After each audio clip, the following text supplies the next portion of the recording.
ദൈവതിരുനാമത്തിന് മഹത്വമുണ്ടായിരിക്കട്ടെ. കെംദാ കാലത്തെ രണ്ടാം ഞായറാഴ്ച ഇന്ന് വിശുദ്ധ ഗീവർഗീസ് സഹദായുടെ തിരുനാൾ തിരുസഭ കൊണ്ടാടുന്നു. തിരുസഭ ഇന്ന് നമുക്ക് നൽകുന്ന സുവിശേഷ ചിന്ത വിശുദ്ധ യോഹന്നാൻ്റെ സുവിശേഷം 21 അധ്യായം 1 മുതൽ 14 വരെയുള്ള തിരുവചനങ്ങളാണ്. ഇതിനുശേഷം യേശു തിബെരിയാസ് കടൽ തീരത്ത് വെച്ച് ശിഷ്യന്മാർക്ക് വീണ്ടും തന്നെ വെളിപ്പെടുത്തി. അവൻ വെളിപ്പെടുത്തിയത് ഇപ്രകാരമാണ്: ശിമയോൻ പത്രോസ്, ദിദിമോസ് എന്ന് വിളിക്കപ്പെടുന്ന തോമസ്, ഗലീലിയിലെ കാനായിൽ നിന്നുള്ള നഥാനിയേൽ, സെബദിയുടെ പുത്രന്മാർ എന്നിവരും വേറെ 2 ശിഷ്യന്മാരും ഒരുമിച്ചിരിക്കുകയായിരുന്നു. ശിമയോൻ പത്രോസ് പറഞ്ഞു, ഞാൻ മീൻ പിടിക്കാൻ പോവുകയാണ്. അവർ പറഞ്ഞു, ഞങ്ങളും നിന്നോട് കൂടെ വരുന്നു. അവർ പോയി വള്ളത്തിൽ കയറി. എന്നാൽ ആ രാത്രിയിൽ അവർക്കൊന്നും കിട്ടിയില്ല. ഉഷസ്സായപ്പോൾ യേശു കടൽക്കരയിൽ വന്ന് നിന്നു. എന്നാൽ അത് യേശുവാണെന്ന് ശിഷ്യന്മാർ അറിഞ്ഞില്ല. യേശു അവരോട് ചോദിച്ചു, കുഞ്ഞുങ്ങളെ, നിങ്ങളുടെ അടുക്കൽ മീൻ വല്ലതുമുണ്ടോ? ഇല്ല എന്ന് അവർ ഉത്തരം പറഞ്ഞു. അവൻ പറഞ്ഞു, വള്ളത്തിൻ്റെ വലത്തുവശത്ത് വലയിടുക, അപ്പോൾ നിങ്ങൾക്ക് കിട്ടും. അവർ വലയിട്ടു. അപ്പോൾ വലയിൽ അകപ്പെട്ട മത്സ്യത്തിൻ്റെ ആധിക്യം നിമിത്തം അത് വലിച്ചു കയറ്റാൻ അവർക്ക് കഴിഞ്ഞില്ല. യേശു സ്നേഹിച്ചിരുന്ന ആ ശിഷ്യൻ പത്രോസിനോട് പറഞ്ഞു, അത് കർത്താവാണെന്ന് കേട്ടപ്പോൾ ശിമയോൻ പത്രോസ് താൻ നഗ്നനായിരുന്നത് കൊണ്ട് പുറംകുപ്പായം എടുത്തു ധരിച്ച് കടലിലേക്ക് ചാടി. എന്നാൽ മറ്റു ശിഷ്യന്മാർ മീൻ നിറഞ്ഞ വലയും വലിച്ചുകൊണ്ട് വള്ളത്തിൽ തന്നെ വന്നു. അവർ കരയിൽ നിന്ന് ഏകദേശം 200 മുഴത്തിലധികം അകലെയല്ലായിരുന്നു. കരയ്ക്കിറങ്ങിയപ്പോൾ തീ കൂട്ടിയിരിക്കുന്നതും അതിൽ മീൻ വെച്ചിരിക്കുന്നതും അപ്പവും അവർ കണ്ടു. യേശു പറഞ്ഞു, നിങ്ങളിപ്പോൾ പിടിച്ച മത്സ്യത്തിൽ കുറെ കൊണ്ടുവരുവീൻ. ഉടനെ ശിമയോൻ പത്രോസ് വള്ളത്തിൽ കയറി വലിയ മത്സ്യങ്ങൾ കൊണ്ട് നിറഞ്ഞ വല വലിച്ച് കരയ്ക്ക് കയറ്റി. അതിൽ 153 മത്സ്യങ്ങളുണ്ടായിരുന്നു. ഇത്രയധികം ഉണ്ടായിരുന്നിട്ടും വല കീറിയില്ല.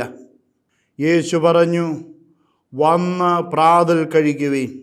ശിഷ്യന്മാരിൽ ആരും അവനോട് നീ ആരാണ് എന്ന് ചോദിക്കാൻ മുതിർന്നില്ല. അത് കർത്താവാണെന്ന് അവർ അറിഞ്ഞിരുന്നു.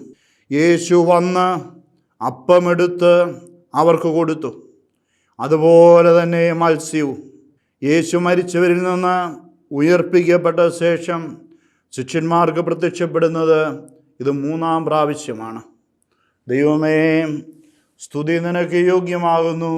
ബാരിക്കുമോർ. യേശു മരിച്ചവരിൽ നിന്ന് ഉയർപ്പിക്കപ്പെട്ട ശേഷം ശിഷ്യന്മാർക്ക് 3-ാം പ്രാവശ്യം പ്രത്യക്ഷപ്പെടുന്നതാണ് സുവിശേഷ ഭാഗം. ഈ 21-ാം അധ്യായം സുവിശേഷത്തിൻ്റെ അനുബന്ധമാണ്. സഭയോടൊത്ത് സദാ സന്നിഹിതനാകുന്ന ഉത്തിതനായ യേശുവിനെയാണ് ഈ സുവിശേഷ ഭാഗം അവതരിപ്പിക്കുന്നത്. ക്രിസ്തുവിൻ്റെ തുടർച്ചയാണ് തിരുസഭ. തിബെരിയാസ് കടൽ തീരം ഗലീലി കടലിൻ്റെ വേറൊരു പേരാണ്. ഗലീലിയോട് ചേർന്ന് കിഴക്ക് ഭാഗത്തായി സ്ഥിതി ചെയ്യുന്ന 165 മുതൽ 230 അടി വരെ താഴെയുള്ള തടാകം ഗലീലി കടൽ അഥവാ തിബെരിയാസ് കടൽ എന്നാണ് അറിയപ്പെട്ടിരുന്നത്. 21 കിലോമീറ്റർ നീളവും 13 കിലോമീറ്റർ വീതിയും ഇതിനുണ്ട്. കടലിന് അനുരൂപമായ രീതിയിലുള്ള ശക്തമായ തിരകൾ ഈ തടാകത്തിൻ്റെ പ്രത്യേകതകളായിരുന്നു.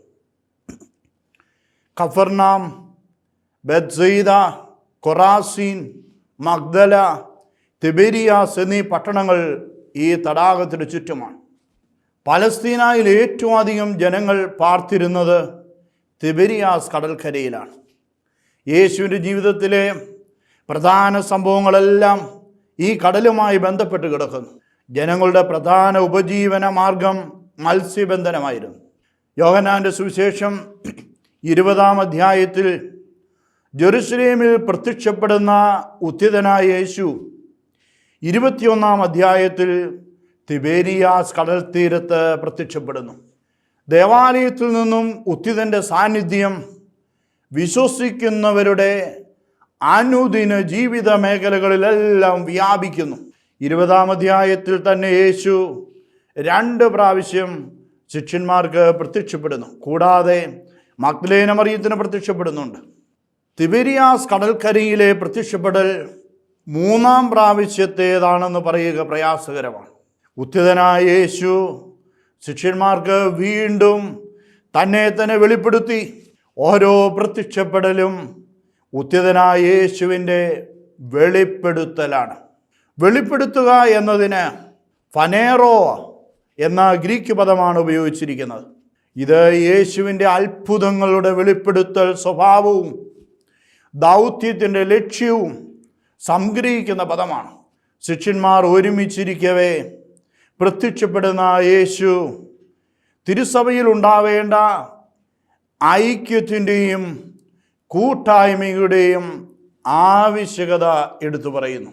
യോഹന്നാന്റെ സുവിശേഷം 1-ാം അധ്യായം 50-ാം തിരുവചനം, വലിയ കാര്യങ്ങൾ നീ കാണും എന്ന യേശു പറഞ്ഞ നഥാനിയേലും ശിഷ്യസമൂഹത്തോടൊപ്പമുണ്ട്. സബദിപുത്രന്മാർ എന്ന പ്രയോഗവും യോഹന്നാന്റെ സുവിശേഷത്തിൽ ഇവിടെ മാത്രമേ ഉള്ളൂ. യോഹന്നാൻ 21:2. കനൽ കൂട്ടിയതിനു മുമ്പിൽ വെച്ച് യേശുവിനെ 3 പ്രാവശ്യം തള്ളിപ്പറഞ്ഞ പത്രോസ് ഇത്തവണ മീൻ പിടിക്കുക എന്ന പഴയ പണിക്ക് പോവുകയാണ്. ഇത്തവണ പത്രോസിൻ്റെ നേതൃത്വത്തിൽ 7 ശിഷ്യന്മാരുടെ സമൂഹമാണ് ഞങ്ങളും നിന്നോടുകൂടെ വരുന്നു എന്ന് പറഞ്ഞ് മീൻ പിടിക്കാനായി പോകുന്നത്. 7 പൂർണ്ണതയുടെ ദൈവശാസ്ത്ര സംഖ്യയാണ്. ശിഷ്യസമൂഹത്തെ മുഴുവൻ ഇത് പ്രതിനിധാനം ചെയ്യുന്നു. ദിദിമോസ് എന്ന് വിളിക്കപ്പെടുന്ന തോമസ് ഇത്തവണ ഉത്ഥിതനായ യേശുവിനെ അനുഭവിക്കുവാൻ കൂട്ടായ്മയിൽ തന്നെയുണ്ട്. സബദീപുത്രന്മാരിൽ യോഹന്നാൻ യേശു സ്നേഹിച്ച ശിഷ്യനാണ്. വേറെ 2 ശിഷ്യന്മാർ എന്ന് പറയുന്നത് അന്ത്രയോസും പീലിപ്പോസുമാണെന്ന് വ്യാഖ്യാതാക്കൾ പറയുന്നുണ്ട്. ഇനി എന്ന് മാത്രം അവരുടെ പേര് പറയാതെ സുവിശേഷകൻ അവിടെ നിർത്തുന്നത് എന്നെയും നിങ്ങളെയും ആ കൂട്ടത്തിൽ ഉൾപ്പെടുത്താനാണ്. ലത്തീൻ സഭാ പാരമ്പര്യത്തെ പ്രതിനിധീകരിക്കുന്ന പത്രോസിൻ്റെയും ഗ്രീക്ക് സഭയെ പ്രതിനിധീകരിക്കുന്ന അന്ത്രയോസിൻ്റെയും സുറിയാനി സഭയെ പ്രതിനിധീകരിക്കുന്ന തോമസിൻ്റെയും സാന്നിധ്യം തിരുസഭയുടെ സാർവത്രിക മാനത്തെ പ്രതിഫലിപ്പിക്കുന്നു. ഉത്ഥിതനായ യേശുവിനെ കണ്ട ശ്ലൈഹിക അപ്പോസ്തോലിക വിശ്വാസ അടിത്തറ പേറുന്ന വ്യക്തിഗത സഭകളാണ് സാർവത്രിക സഭയുടെ അലങ്കാരം. ശിമയോൻ പത്രോസിൻ്റെ നേതൃത്വത്തിലാണ് ഈ ശിഷ്യസമൂഹം മീൻ പിടിക്കാൻ പോകുന്നത്. രക്ഷകനായ യേശുവിൻ്റെ പീഡാനുഭവ മരണ ഉത്ഥാന രഹസ്യങ്ങൾ ഇപ്പോഴും ശിഷ്യന്മാർക്ക് പൂർണ്ണമായി ഗ്രഹിക്കാനായിട്ടില്ല. പ്രതിസന്ധി നിറഞ്ഞ ശിഷ്യത്വവുമായും ശിഷ്യത്വം ഉപേക്ഷിച്ചു പോകലായും ശിഷ്യത്വത്തിൽ നിന്ന് അറിയാവുന്ന പഴയ പടിയിലേക്കുള്ള മടക്കയാത്രയായും ഒക്കെ ഈ മീൻ പിടിക്കാനുള്ള പോക്കിനെ വ്യാഖ്യാനിക്കാറുണ്ട്. യേശു ദൗത്യത്തിൽ നിന്ന് മാറി നിന്നുള്ള അധ്വാനമായും ചിലർ ഇതിനെ വ്യാഖ്യാനിക്കുന്നു. ശിഷ്യത്വത്തിൽ നിന്ന് അകന്നുള്ള അധ്വാനം ഫലം പുറപ്പെടുവിക്കുന്നില്ല. യേശുവില്ലാത്ത വള്ളത്തിൽ കയറിയവർക്ക് ഒന്നും കിട്ടിയില്ല. വല ഉപയോഗിച്ച് മീൻ പിടിക്കുന്നത് രാത്രികാലങ്ങളിലായിരുന്നു. യേശുവില്ലാത്ത രാത്രിയിൽ അവർക്കൊന്നും കിട്ടിയില്ല. രാത്രിയുടെ യാമങ്ങൾ യേശു ശിഷ്യർക്ക് ജാഗരണത്തിൻ്റെതും പ്രാർത്ഥനയുടേതുമാണ്. ശിഷ്യത്വം യേശുവിനോട് കൂടെ ആയിരിക്കാനുള്ള വിളിയാണ്. യേശു മുന്തിരിച്ചെടിയും ശിഷ്യർ ശാഖകളുമാണ്. മുന്തിരിച്ചെടിയിൽ നിലനിൽക്കാത്ത ശാഖയ്ക്ക് ഫലപ്രാപ്തിയില്ല. ശിഷ്യത്വം ഉപേക്ഷിച്ച് തനിയെ നടത്തിയ അധ്വാനം ഫലശൂന്യമായി. എത്ര പരിചിത പണിയാണെങ്കിലും യേശുവില്ലാത്ത അധ്വാനം ഫലശൂന്യമാണ്. ഓട്ടസഞ്ചിയിൽ നിറയ്ക്കുന്ന പണം പോലെയാണ്. ശിഷ്യരുടെ ജീവിതത്തിൽ ഒന്നും കിട്ടാത്ത രാത്രി യേശുവില്ലാത്ത അധ്വാനത്തിൻ്റെ രാത്രിയായിരുന്നു. പല പണികളിൽ പ്രഗത്ഭരും പരിണിതപ്രജ്ഞരുമായ ശിഷ്യർ അറിഞ്ഞിരിക്കണം, യേശു ദൗത്യമാണ് പരമപ്രധാനം. ലൗകിക ദൃഷ്ടിയിൽ നക്ഷത്രങ്ങളെപ്പോലെ ശോഭിക്കുന്ന പലരും യേശുവില്ലാത്ത അധ്വാനത്തിൻ്റെ മേഖലകളിലാണ്. ഇത് ഇന്നല്ലെങ്കിൽ നാളെ ശിഷ്യത്വത്തെ അത് അപകടത്തിലാക്കും. ശിഷ്യരുടെ ഏറ്റവും വലിയ സമ്പത്ത് യേശുവാണ്. ശിഷ്യർക്ക് യേശു ദൗത്യത്തെക്കാൾ വലിയ ദൗത്യമില്ല. യേശു ദൗത്യം തിരിച്ചറിയാത്ത സഭയുടെ ലൗകിക മേൽക്കോയ്മ നിരർത്ഥകമാണ്, ഫലശൂന്യമാണ്, യേശുവിനെ നൽകാത്തതാണ്. യേശു ദൗത്യത്തിൻ്റെ തുടർച്ചയാണ് തിരുസഭ. ഉഷസായപ്പോൾ യേശു കടൽക്കരയിൽ ശിഷ്യന്മാരെ തേടി വന്നു. ഉഷസിനെ സൂചിപ്പിക്കുന്ന അനത്തോലെ എന്ന ഗ്രീക്ക് വാക്കിന് യേശുവിൻ്റെ ജനന സമയത്ത് കിഴക്കു കണ്ട നക്ഷത്രം, ഉദയസൂര്യൻ്റെ കിഴക്കേ ദിക്ക്, ഉയരത്തിൽ നിന്നുള്ള ഉദയരശ്മി എന്നിങ്ങനെ സൂചനകളുണ്ട്. ഉഷസിലെ മാൻപേട എന്ന ഹീബ്രു സംഗീത രാഗത്തിൽ എഴുതപ്പെട്ട ദാവീദിൻ്റെ കീർത്തനമാണ് 22-ാം സങ്കീർത്തനം.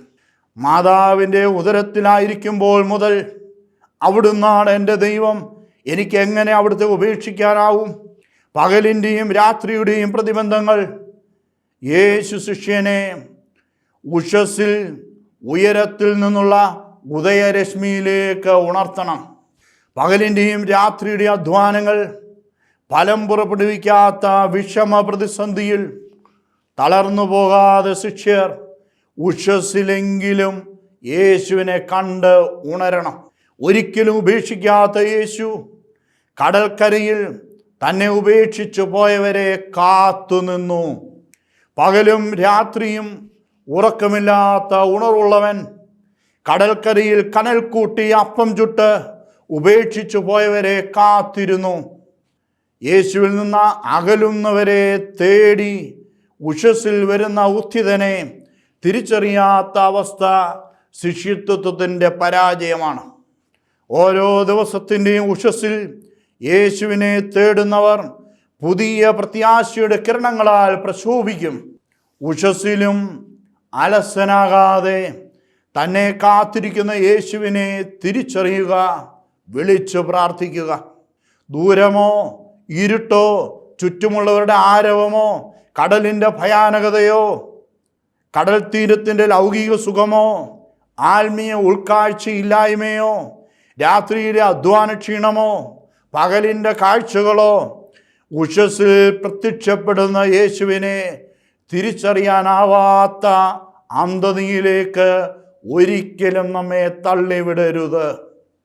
കുഞ്ഞുങ്ങളെ എന്ന യേശുവിൻ്റെ സംബോധന കരുതലുള്ള കരുണാർദ്രമായ ദൈവസ്നേഹത്തിൻ്റെ വെളിപ്പെടുത്തലാണ്. ശിഷ്യരോടുള്ള കർത്താവിൻ്റെ വാത്സല്യം ദ്യോതിപ്പിക്കുന്ന പദം. ഉപേക്ഷിച്ചു പോക്കലും ക്ഷമിക്കുന്ന യേശു ശിഷ്യനെ പരിഹാസ വിഷയമാക്കാതെ ചേർത്ത് പിടിക്കുന്ന ദൈവസ്നേഹമാണ്. ശിഷ്യർ വിട്ടുപോയാലും ഉപേക്ഷിക്കാത്ത ദൈവസ്നേഹം. തള്ളിപ്പറഞ്ഞാലും തള്ളിപ്പറയാത്ത ദൈവസ്നേഹം. അവിശ്വസ്തനായിരുന്നാലും വിശ്വസ്തനായിരിക്കുന്ന ദൈവസ്നേഹം. സ്വയം വെളിപ്പെടുത്തുന്ന ദൈവത്തിൻ്റെ രണ്ട് സവിശേഷതകളാണ് സ്നേഹവും വിശ്വസ്തതയും. ഹീബ്രു ഭാഷയിൽ ഹെസദും എമ്മത്തും. പുറപ്പാടിൻ്റെ പുസ്തകം 34-ാം അധ്യായം 5-6 തിരുവചനങ്ങൾ. കർത്താവ് കാരുണ്യവാനും കൃപാനിധിയുമായ ദൈവം, കോപിക്കുന്നതിൽ വിമുഖൻ, സ്നേഹത്തിലും വിശ്വസ്തതയിലും അത്യുദാരൻ, ശിഷ്യത്വം ത്യജിച്ച് സഹവാസം വിട്ട് പഴയ പണിക്കിറങ്ങിയവരെ തേടിയിറങ്ങിയ ദൈവമാണ് ഉത്ഥിതനായ യേശു. ക്ഷുഭിതമായ കടലിലും കാറ്റ് ആഞ്ഞു വീശുന്ന തീരത്തും തീരങ്ങളിലെ വലിയോഴ കാഴ്ചകളിലും ചുറ്റും കൂടുന്ന ആരവങ്ങളിലും ആടിയുലയുന്ന വള്ളത്തിലും അധ്വാന ഭാരത്തിൻ്റെ ക്ഷീണത്തിലും നിരാശയുടെ ഇരുണ്ട രാത്രിയിലും യേശുവിൻ്റെ സ്വരം കേൾക്കാനുള്ള ഒരു നിശബ്ദതയും ഉത്തിതനെ കാണാനുള്ള പ്രത്യാശയും ജീവിതത്തിൽ കാത്തു സൂക്ഷിക്കണം. യോഹന്നാൻ്റെ സുവിശേഷം 21-ാം അധ്യായം 5-ാം തിരുവചനം. യേശു അവരോട് ചോദിച്ചു, കുഞ്ഞുങ്ങളെ, നിങ്ങളുടെ പക്കൽ മീൻ വല്ലതുമുണ്ടോ? ദൈവവചനത്തിൻ്റെ ശക്തി. യേശു പറഞ്ഞു, വള്ളത്തിൻ്റെ വലത്തുവശത്ത് വലയിടുക, അപ്പോൾ നിങ്ങൾക്ക് കിട്ടും. അവർ വലയിട്ടു. അപ്പോൾ വലയിലകപ്പെട്ട മത്സ്യത്തിൻ്റെ ആധിക്യം നിമിത്തം അത് വലിച്ചു കയറ്റാൻ അവർക്ക് കഴിഞ്ഞില്ല. ദൈവവചനത്തിൻ്റെ അത്ഭുതകരമായ ശക്തി സൃഷ്ടിയിലെന്ന വണ്ണം ലോകാവസാനത്തോളം തുടരുന്നു. യോഹന്നാൻ്റെ സുവിശേഷം 2-ാം അധ്യായം 5-ാം തിരുവചനം. അവൻ നിങ്ങളോട് പറയുന്നത് ചെയ്യുവീൻ. യോഹന്നാൻ്റെ സുവിശേഷം 4-ാം അധ്യായം 49 മുതൽ 51 വരെയുള്ള തിരുവചനങ്ങൾ. രാജസേവകന്റെ പുത്രനെ സുഖപ്പെടുത്തുന്ന യേശു പറഞ്ഞു, പൊയ്ക്കൊള്ളുക, നിന്റെ മകൻ ജീവിക്കും. യേശു പറഞ്ഞ വചനം വിശ്വസിച്ച് അവൻ പോയി. പോകുന്ന വഴി മകൻ സുഖം പ്രാപിച്ചു എന്ന വാർത്തയുമായി ഭൃത്യനെതിരെ വന്നു. നിന്റെ മകൻ ജീവിക്കും എന്ന് യേശു പറഞ്ഞ ആ മണിക്കൂറിൽ മകൻ സുഖപ്പെട്ടു. ലൂക്കായുടെ സുവിശേഷം 5-ാം അധ്യായം 5-ാം തിരുവചനം. എങ്കിലും നീ പറഞ്ഞതനുസരിച്ച് ഞാൻ വലയിറക്കാം. ദൈവവചനം ശ്രവിക്കുക, അനുസരിക്കുക, അതിന് അത്ഭുത ശക്തിയുണ്ട്. വലയിലകപ്പെട്ട മത്സ്യത്തിൻ്റെ ആധിക്യം. ദൈവവചനം അനുസരിച്ച് രാത്രി അത്ഭുതകരമായ മീൻപിടുത്തം കണ്ട രാത്രിയാണ്.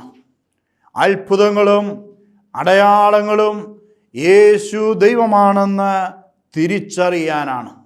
യേശു സ്നേഹിച്ച ശിഷ്യൻ പത്രോസിനോട് പറഞ്ഞു, അത് കർത്താവാണ്. യേശുവിനെ സ്നേഹിക്കുന്നവരാണ് യേശു വചനങ്ങളും അത്ഭുതങ്ങളും ആദ്യം തിരിച്ചറിയുക. യേശു ദൈവമാണെന്ന് ഏറ്റുപറയുക. സ്നേഹം വിശ്വാസത്തെ ത്വരിതപ്പെടുത്തുന്നു. അടയാളങ്ങളും അത്ഭുതങ്ങളും അനുഭവിക്കുന്നവർ യേശു ശിഷ്യരായി നിലകൊള്ളണമെന്നില്ല. യോഹന്നാൻ്റെ സുവിശേഷം 6-ാം അധ്യായം 26-ാം തിരുവചനം. സത്യം സത്യമായി ഞാൻ നിങ്ങളോട് പറയുന്നു, അടയാളങ്ങൾ കണ്ടതുകൊണ്ടല്ല, അപ്പം ഭക്ഷിച്ചു തൃപ്തരായതുകൊണ്ടാണ് നിങ്ങൾ എന്നെ അന്വേഷിക്കുന്നത്. ദൈവസ്നേഹത്തിൽ വളരാത്തവർക്ക് വിശ്വാസത്തിൽ വളർച്ച പ്രാപിക്കാനോ യേശു ശിഷ്യത്വത്തിൽ നിലനിൽക്കാനോ സാധിക്കുകയില്ല. യേശുവിനെ സ്നേഹിക്കുന്നവർ ജീവിതത്തിൻ്റെ എല്ലാ സാഹചര്യത്തിലും യേശു സാമീപ്യം തിരിച്ചറിയും. ഉത്തിതനായ യേശുവിനെ തിരിച്ചറിഞ്ഞ നിമിഷം കടലിലേക്ക് ചാടി യേശുവിൻ്റെ അടുത്തേക്ക് വരുന്ന പത്രോസിന് യേശു സാമീപ്യത്തിന് കടൽ പ്രതിസന്ധിയാകുന്നില്ല. യേശുവിൽ നിന്ന് വരുന്ന സമൃദ്ധി തിരിച്ചറിയുന്ന ശിഷ്യൻ അത് കർത്താവാണെന്ന് പ്രഘോഷിക്കും. യോഹന്നാൻ്റെ സുവിശേഷം 21-ാം അധ്യായം 7-8 തിരുവചനങ്ങൾ. അത് കർത്താവാണെന്ന് കേട്ടപ്പോൾ ശിമയോൻ പത്രോസ് താൻ നഗ്നനായിരുന്നത് കൊണ്ട് പുറംകുപ്പായം എടുത്ത് ധരിച്ച് കടലിലേക്ക് ചാടി. എന്നാൽ മറ്റു ശിഷ്യന്മാർ മീൻ നിറഞ്ഞ വലയും വലിച്ചുകൊണ്ട് വള്ളത്തിൽ തന്നെ വന്നു. ലൂക്കായുടെ സുവിശേഷം 5-ാം അധ്യായം 10-ാം തിരുവചനം. അത്ഭുതകരമായ മീൻപിടുത്തത്തോട് ബന്ധപ്പെടുത്തിയാണ് പത്രോസിനെ മനുഷ്യരെ പിടിക്കുന്ന ദൗത്യം ഏൽപ്പിക്കുന്നത്. യേശു ശിമയോൻ പത്രോസിനോട് പറഞ്ഞു, ഭയപ്പെടേണ്ട, നീ ഇപ്പോൾ മുതൽ മനുഷ്യരെ പിടിക്കുന്നവനാകും. ലൂക്കായുടെ സുവിശേഷം 5-ാം അധ്യായം 1 മുതൽ 11 വരെയുള്ള തിരുവചനങ്ങൾ. അത്ഭുതകരമായ മീൻപിടുത്തവും അതേ തുടർന്നുള്ള പത്രോസിൻ്റെയും ശിഷ്യന്മാരുടെയും അനുഗമിക്കലും ശ്രദ്ധേയമാണ്. ഈ വിവരണമനുസരിച്ച് 2 വള്ളങ്ങളുണ്ടായിരുന്നു. ശിമയോൻ പത്രോസിൻ്റെ വള്ളത്തിലേക്കാണ് യേശു കയറിയത്. യേശുവിൻ്റെ സ്നേഹത്തിൻ്റെയും പരിശുദ്ധിയുടെയും മുൻപിൽ പത്രോസിൻ്റെ പ്രതികരണം ലൂക്കായുടെ സുവിശേഷം 5-ാം അധ്യായം 8-ാം തിരുവചനം. കർത്താവേ, എന്നിൽ നിന്ന് അകന്നു പോകണമേ, ഞാൻ പാപിയാണ്. നഗ്നനായ പത്രോസ് എടുത്തു ധരിച്ച പുറംകുപ്പായം അനുതാപത്തിൻ്റെയും പ്രായശ്ചിത്തത്തിൻ്റെയും പ്രതീകമാണ്. അനുതപിക്കുന്ന പാപിയെ തേടുന്നവനാണ് ദൈവം. പത്രോസിൻ്റെ നേതൃത്വത്തിൽ ശ്ലീഹന്മാരുടെ സുവിശേഷ പ്രഘോഷണത്തിലൂടെ രൂപം കൊള്ളുന്ന സഭ. മീൻ നിറഞ്ഞ വല സഭയുടെ പ്രതീകമാണ്. മീൻ നിറഞ്ഞ വല കരയിൽ വലിച്ചു കയറ്റുന്നത് പത്രോസാണ്. യോഹന്നാന്റെ സുവിശേഷം 21-ാം അധ്യായം 11-ാം തിരുവചനം. ഉടൻ ശിമയോൻ പത്രോസ് വള്ളത്തിൽ കയറി വലിയ മത്സ്യങ്ങൾ കൊണ്ട് നിറഞ്ഞ വല വലിച്ച് കരയ്ക്ക് കയറ്റി. ഇവിടെ 2 വള്ളമില്ല, 1 വള്ളമേ ഉള്ളൂ. ശിമയോൻ പത്രോസും ശിഷ്യന്മാരും കൂടെ ഈ 1 വള്ളത്തിലാണ്. അതിൽ 153 മത്സ്യങ്ങളുണ്ടായിരുന്നു. ഇത്രയധികം മത്സ്യങ്ങളുണ്ടായിരുന്നിട്ടും വല കീറിയില്ല. 1 മുതൽ 17 വരെയുള്ള അക്കങ്ങളുടെ ആകത്തുകയാണ് 153. 1 അധികം 2 അധികം 3 അധികം അങ്ങനെ കൂട്ടുമ്പോൾ 153 എന്ന സംഖ്യ നമുക്ക് കിട്ടും. 7 വരെ 17 വരെ കൂട്ടുമ്പോൾ വലയിലുണ്ടായിരുന്ന 153 മത്സ്യങ്ങൾ ലോകത്തിലുള്ള സകല ജനപദങ്ങളെയും പ്രതിനിധീകരിക്കുന്നു. ഗ്രീക്ക് ജന്തുശാസ്ത്രജ്ഞർ 153 തരം മത്സ്യങ്ങളെ വേർതിരിച്ചറിഞ്ഞിരുന്നതായി വിശുദ്ധ ജെറോം പറയുന്നുണ്ട്. അന്നത്തെ മനുഷ്യരുടെ ചിന്താഗതി അനുസരിച്ച് 153 തരം മത്സ്യങ്ങളാണ് കടലിലുണ്ടായിരുന്നത്. സ്നേഹത്തിൻ്റെ സഭ എന്ന് ഹീബ്രുവിൽ എഴുതുമ്പോഴുള്ള അക്ഷരങ്ങളുടെ മൂല്യം 153 സകല ജനപദങ്ങളിൽ നിന്നും തെരഞ്ഞെടുക്കപ്പെട്ട ദൈവജനമാണ് സഭ. വല കീറിയില്ല എന്നത് സഭയുടെ ഐക്യത്തെ സൂചിപ്പിക്കുന്നു. കീറുക എന്നതിന് സഭയിലെ ശീഷ്മയെ സൂചിപ്പിക്കുന്ന സ്കിറ്റ്സെയിൻ എന്ന പദമാണ് ഉപയോഗിച്ചിരിക്കുന്നത്. യേശുവിൽ വെളിപ്പെടുത്തപ്പെട്ട ദൈവസ്നേഹമാണ് പത്രോസിൻ്റെ നേതൃത്വത്തിൽ ദൈവജനത്തെ സഭയായി രൂപപ്പെടുത്തുന്നത്. യോഹന്നാന്റെ സുവിശേഷം 12-ാം അധ്യായം 32-ാം തിരുവചനം. ഞാൻ ഭൂമിയിൽ നിന്ന് ഉയർത്തപ്പെടുമ്പോൾ എല്ലാ മനുഷ്യരെയും എന്നിലേക്ക് ആകർഷിക്കും എന്ന യേശുവിൻ്റെ വാക്കുകൾ നിവർത്തിയാകുന്നു. ചിതറിക്കിടക്കുന്ന ദൈവമക്കളെ ഒരുമിച്ച് കൂട്ടുന്നതിന് വേണ്ടി പീഡാസഹനവും മരണവും വരിച്ച ഉത്ഥിതനാണ് യേശു. വലിച്ചു കയറ്റുക എന്നർത്ഥമുള്ള ഗ്രീക്ക് വാക്ക് ഹെൽക്കോ യേശുവിൻ്റെ അടുക്കിലേക്ക് വരുന്നവരെ സൂചിപ്പിക്കുന്നു. ശിഷ്യർ യേശുവിൻ്റെ ദൗത്യത്തിൽ പങ്കുചേരുന്നവരും യേശുവിലേക്ക് ആകർഷിക്കപ്പെട്ടവരുമാണ്. യോഹന്നാന്റെ സുവിശേഷം 21-ാം അധ്യായം 12-13 തിരുവചനങ്ങൾ. യേശു പറഞ്ഞു, വന്ന് പ്രാതൽ കഴിക്കുവീൻ. ശിഷ്യരിൽ ആരും അവനോട് നീ ആരാണ് എന്ന് ചോദിക്കുവാൻ മുതിർന്നില്ല. അത് കർത്താവാണെന്ന് അവർ അറിഞ്ഞിരുന്നു. യേശു വന്ന് അപ്പമെടുത്ത് അവർക്ക് കൊടുത്തു. അതുപോലെ തന്നെ മത്സ്യവും. ഗലീലി കടൽ തീരത്ത് അപ്പവും മീനും ഭക്ഷിക്കുന്ന യോഹന്നാന്റെ സുവിശേഷം 6-ാം അധ്യായം 1 മുതൽ 14 വരെയുള്ള ഭാഗവും ഇന്നത്തെ സുവിശേഷ ഭാഗവും വിശുദ്ധ കുർബാനയെ അനുസ്മരിപ്പിക്കുന്നു. ആദിമസഭ ഇവിടെ ദിവ്യകാരുണ്യ പ്രതീകം കണ്ടിരുന്നു. യോഹന്നാന്റെ സുവിശേഷം 6-ാം അധ്യായം 11-ാം തിരുവചനം. അപ്പമെടുത്ത് അവർക്ക് കൊടുത്തു. അതുപോലെ തന്നെ മത്സ്യം സഭയുടെ പ്രതീകമാണ്. അപ്പം വിശുദ്ധ കുർബാനയെ സൂചിപ്പിക്കുന്ന സ്വർഗീയ അപ്പത്തിൻ്റെ പ്രതീകമാണ്.